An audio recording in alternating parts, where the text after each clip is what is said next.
iyadoo ahayd maalintii ugu dambeysay ee ololaha kaambeenka doorashada ee xisbiga Ucid ayaa wafdi ballaaran oo hogaaminayay murashax madaxweyne ku-xigeen ee xisbiga Ucid ay gaadheen deegaanka Jiidale ee bariga magaalada Ceerigaabo. murashaxa madaxweyne ku-xigeen ee xisbiga Ucid Axmed Cabdi Abyan iyo wafdigii uu hogaaminayay ayaa waxa si diiran magaalada Jiidale ugu soo dhaweeyay taageerayaasha xisbiga Ucid ee deegaankaasi iyo waayeel iyo waxgarad tiro badan. isagoo murashaxa madaxweyne ku-xigeen halkaas mid ugu gacan qaaday dadweynaha halkaas ku soo dhaweeyay. intaas kadib waxa goob fagaare ah wafdiga kala hadlay dadweynihii soo dhaweeyay.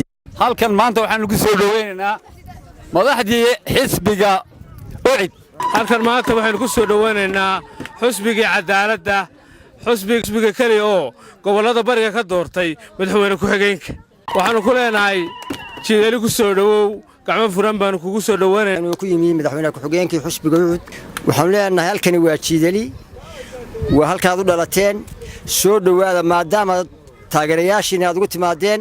ugu dambeyntiina waxaa halkaasi dadweynaha iyo taageerayaasha Ucid ee reer Jiidale halkaasi kala hadlay murashaxa madaxweyne ku-xigeen ee xisbiga Ucid Axmed Cabdi Abyan iyo wafdigii la socday.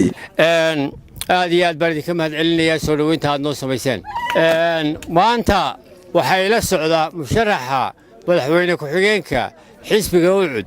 waxaan idinka doonaynaa annagana inaad naga sugtaan abaalmarinta iyo guusha iyo waxaan idinku abaalgudi doono idinkoo isku duubanna haddaad tihiin reer Jiidaliyeed inaad codka xisbiga Ucid ugu helisaan. aad baan idinkaga mahadnaqayaa soo dhaweynta diiran aadna soo dhaweyseen.